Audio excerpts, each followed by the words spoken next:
ಅಮಾವಾಸ್ಯೆ ಕತ್ತಲು, ಕಣ್ಣಿಗೆ ಕಾಣುವಷ್ಟು ದೂರವು, ಯಾರೂ ಕಾಣದಷ್ಟು ಅಂಧಕಾರ. ಮಧ್ಯ ವಯಸ್ಸಿನ ಹೆಣ್ಣೊಬ್ಬಳು ತನ್ನ ಕುಡುಕ ಗಂಡನನ್ನು ಹುಡುಕುತ್ತಾ ಎಷ್ಟು ದೂರ ನಡೆದಳೋ ಅವಳಿಗೆ ತಿಳಿಯದು. ಊರಾಚೆ ಇರುವ ಶೇಂದಿ ಅಂಗಡಿ ಮುಂದೆಯೂ ಸಹ ಯಾವ ದೀಪಗಳು ಕಾಣದಿದ್ದಾಗ ಅರಿವಿಗೆ ಬಂದವಳಿಗೆ ಶೇಂದಿ ಅಂಗಡಿ ಮುಚ್ಚಿ ಕೆಲವು ದಿನಗಳಾಗಿವೆ ಎಂದು ತಿಳಿಯಿತು. ಕಾರಣ, ಅದರ ಹಿಂದೆ ಇದ್ದ ಕಾಡಿನಲ್ಲಿ ಪಿಶಾಚಿಗಳ ಕಾಟದಿಂದ ಕೆಲವರು ಸತ್ತಿದ್ದರು. ಅದರಿಂದ ಭಯಪಟ್ಟ ಕುಡುಕರು ಸಹ ಅತ್ತ ತಲೆ ಹಾಕುವುದನ್ನೇ ನಿಲ್ಲಿಸಿದರು. ಛೇ, ನಾನ್ಯಾಕೆ ಇಲ್ಲಿ ಬಂದೆ? ಶೇಂದಿ ಅಂಗಡಿ ಮುಚ್ಚಿರೋ ವಿಷಯ ಮರೆತು ಬಿಟ್ಟೆನೆ. ಬೇಗ ಇಲ್ಲಿಂದ ವಾಪಸ್ಸು ಹೋಗಬೇಕು. ಈ ಕುಡುಕನನ್ನು ಕಟ್ಟಿಕೊಂಡು ಇನ್ನು ಏನು ಪಾಡುಪಡಬೇಕೋ ಎಂದುಕೊಂಡು ಹಿಂದೆ ತಿರುಗಿದಳಷ್ಟೇ. ಅವಳ ಕಣ್ಣನ್ನೇ ನಂಬಲಾದಳು. ಅವಳ ಮುಂದೆ ಕಂಡ ಆಕೃತಿಯನ್ನು ನೋಡಿ ಬೆಚ್ಚಿ ಬೆವೆತು ಹೋದಳು. ಓಡಲೆಂದು ಕಾಲು ಮುಂದೆ ಇಟ್ಟಳು. ತಕ್ಷಣವೇ ಆ ಆಕೃತಿ ಅವಳ ಕಾಲನ್ನು ಬಲವಾಗಿ ಹಿಡಿಯಿತು. ನೋಡಲು ಬಹಳ ವಿಕಾರವಾಗಿ ಭಯವಾಗುವಂತಿತ್ತು. ಹೇಗೋ ಅದರಿಂದ ಬಿಡಿಸಿಕೊಂಡು ಓಡಲು ಶುರು ಮಾಡಿದಳು.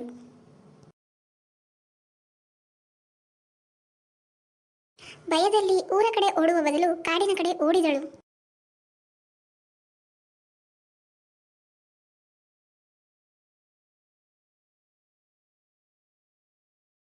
ಬಹಳ ಹೊತ್ತು ಓಡಿದ ನಂತರ ಅವಳ ಹಿಂದೆ ಯಾರೂ ಕಾಣದಿದ್ದಾಗ ನಿಟ್ಟುಸಿರು ಬಿಟ್ಟಳು.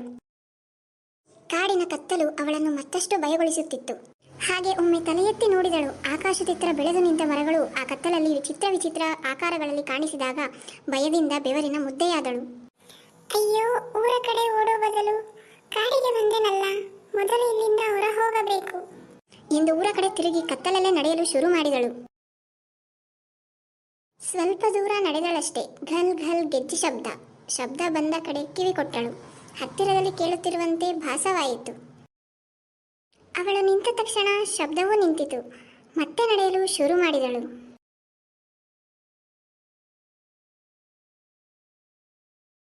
ಮತ್ತೆ ಗೆಜ್ಜೆ ಶಬ್ದ. ಅವಳು ನಿಂತೊಡನೆ ಅದು ನಿಂತಿತು. ಆಕೆ ಭಯದ ಬುತ್ತಿಯಾದಳು. ಅಲ್ಲಿಂದ ಓಡಲು ಶುರು ಮಾಡಿದಳು. ಗೆಜ್ಜೆ ಶಬ್ದವು ಓಡುತ್ತಿರುವಂತೆ ಭಾಸವಾಯಿತು ಅವಳಿಗೆ. ತಕ್ಷಣ ಏನೋ ಹೊಳೆದಂತಾಗಿ ನಿಂತಳು. ಅಷ್ಟರಲ್ಲಿ ಕತ್ತಲಿಗೆ ಅವಳ ಕಣ್ಣುಗಳು ಹೊಗ್ಗಿಕೊಂಡಿತು. ತಾನುಟ್ಟಿದ್ದ ಹಳದಿ ಬಣ್ಣದ ಸೀರೆಯನ್ನು ಸ್ವಲ್ಪ ಮೇಲೆತ್ತಿ ತನ್ನ ಕಾಲುಗಳನ್ನು ನೋಡಿಕೊಂಡಳು. ತನ್ನ ಕಣ್ಣುಗಳನ್ನು ತಾನೇ ನಂಬದಾದಳು. ಗೆಜ್ಜೆಗಳು ಅವಳ ಕಾಲುಗಳಲ್ಲೇ ಇದ್ದವು. ಭಯ ಹೆಚ್ಚಾಗುತ್ತಾ ಹೋಯಿತು. ಆಕೆ ನೋಡುತ್ತಿದ್ದಂತೆ ಕಾಲುಗಳು ಹಿಂದೆ ತಿರುಗಿದವು. ಅವು ಬಿಳಿಚಿಕೊಳ್ಳತೊಡಗಿದವು. ಕೈ ಕಾಲುಗಳಲ್ಲಿನ ಉಗುರುಗಳು ತಾನಾಗೆ ಉದ್ದವಾಗಿ ಕೋರೆ ಹಲ್ಲುಗಳು ಮೂಡತೊಡಗಿದವು. ಆಕೆ ಗಹಗಹಿಸಿ ನಗತೊಡಗಿದಳು.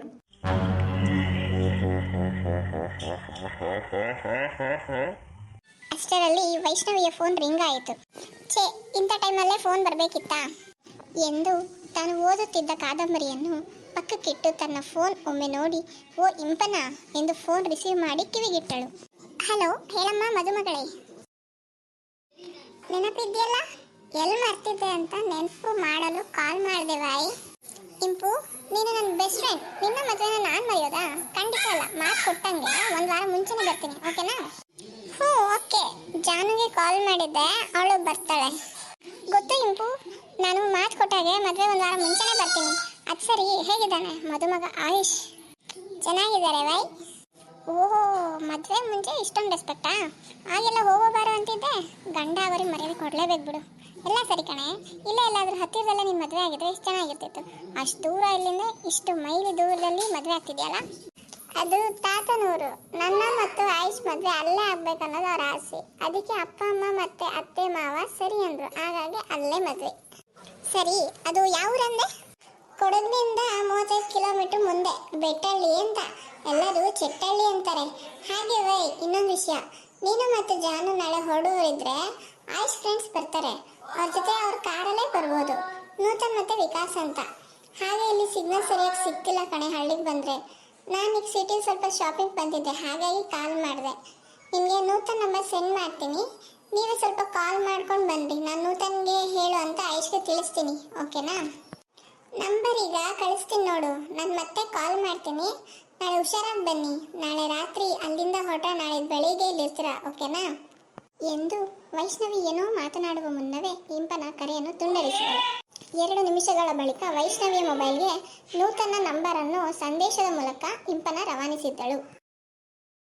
ಆ ನಂಬರ್ಗೆ ಈಗಲೇ ಕರೆ ಮಾಡೋದಾ ಬೇಡವಾ ಎಂದು ವೈಷ್ಣವಿ ಯೋಚಿಸ್ತಿರುವಾಗ ಅವಳ ಅಮ್ಮ ಶಶಿಕಲಾ ಬಂದು ಅವಳನ್ನು ಊಟಕ್ಕೆ ಕರೆದ್ರು. ಮೊಬೈಲ್ ಅಲ್ಲೇ ಇಟ್ಬಿಟ್ಟು ಅವಳು ಊಟಕ್ಕೆ ಹೋದ್ಲು. ಮಧ್ಯಾಹ್ನ 2 ಗಂಟೆಯ ಸಮಯ.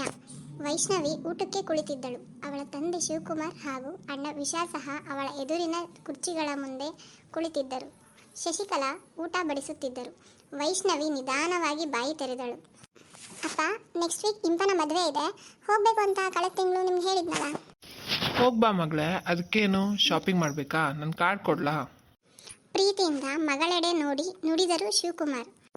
ಇಲ್ಲ ಅಪ್ಪ, ಅದೇನು ಬೇಡ. ನಿನ್ನೆ ಅಷ್ಟೇ ಅಮ್ಮ ಶಾಪಿಂಗ್ಗೆ ಕರ್ಕೊಂಡು ಹೋಗಿದ್ರು. ಆದರೆ ಅಪ್ಪ, ಮದುವೆ ಬೆಂಗಳೂರಿನಲ್ಲ, ಕೊಡಗು ಹತ್ರ ಒಂದು ಹಳ್ಳಿ. ಮಗಳ ಬಾಯಿಂದ ಕೊಡಗಿನ ಸಮೀಪದ ಹಳ್ಳಿ ಎಂದೊಡನೆ ಶಶಿಕಲಾ ಹೃದಯ ಧಸಕ್ ಎಂದಿತು. ಅಷ್ಟು ದೂರನಾ? ಎಲ್ಲಿಗೂ ಹೋಗೋದು ಬೇಡ, ಮನೇಲೇ ಇರು ಸಾಕು. ಅಷ್ಟು ದೂರ ಅಂತ ಮೊದಲೇ ಹೇಳಿದರೆ ನಾನು ನಿನ್ನ ಶಾಪಿಂಗ್ ಕರ್ಕೊಂಡು ಹೋಗ್ತಾನೆ ಇರಲಿಲ್ಲ. ನನಗೂ ಗೊತ್ತು ನೀನು ಹೀಗೆ ಹೇಳ್ತೀಯ ಅಂತ, ಅದಕ್ಕೆ ನಿನಗೆ ಏನೂ ಹೇಳಿಲ್ಲ, ಅಪ್ಪನಿಗೆ ಹೇಳಿರೋದು. ಪ್ಲೀಸ್ ಅಪ್ಪ. ಅಪ್ಪ. ಅಪ್ಪನ ಕಡೆ ನೋಡಿ ಮುದ್ದಾಗಿ ಕೇಳಿದಳು ವೈಷ್ಣವಿ. ಹೋಗಿ ಬರಲಿ ಬಿಡಮ್ಮ, ಅವಳೇನು ಹೆಚ್ಚಾಗಿ ಇಲ್ಲೂ ಹೊರಗಡೆ ಹೋಗಿ ಬರಲ್ವಲ್ಲ ಎಂದನು ವಿಶಾಲ್. ನೀನು ಬಾಯಿ ಮುಚ್ಚು ಎಂದು ವಿಶಾಲ್ಗೆ ಗದರಿ ಮತ್ತೆ ಅನ್ನ ಬಡಿಸಿದರು. ಅಪ್ಪ, ಬಾಯಿ ಮುಚ್ಕೊಂಡು ಹೇಗಪ್ಪ ತಿನ್ನೋದು? ಅಪ್ಪನ ನೋಡಿ ಕೇಳಿದ ವಿಶಾಲ್. ಅಪ್ಪ ಮಕ್ಕಳು ಮೂವರು ಶಶಿಕಲಾ ಕಡೆ ನೋಡಿ ನಕ್ಕರು. ಮಗಳು ಸ್ನೇಹಿತೆಯ ಮದುವೆಗೆ ಹೋಗಲು ಶಿವಕುಮಾರ್ ಪತ್ನಿಯನ್ನು ಒಪ್ಪಿಸಿದರು. ಅದೇ ಖುಷಿಯಲ್ಲಿ ಎಲ್ಲರೂ ಊಟ ಮುಗಿಸಿದರು. ವೈಷ್ಣವಿ ತನ್ನ ಕೋಣೆ ಸೇರಿ ನೂತನ್ನ ನಂಬರ್ಗೆ ಡಯಲ್ ಮಾಡಿದಳು. 2 ಬಾರಿ ಕರೆ ಮಾಡಿದರೂ ನೂತನ್ ಕರೆಯನ್ನು ಸ್ವೀಕರಿಸದಿದ್ದಾಗ ಫೋನ್ ಪಕ್ಕಕ್ಕೆಸೆದು ಹಾಗೆ ಮಂಚಕ್ಕೆ ಒರಗಿಕೊಂಡಳು. ನಿದ್ದೆ ಹೇಗೆ ಬಂತೋ ತಿಳಿಯಲಿಲ್ಲ.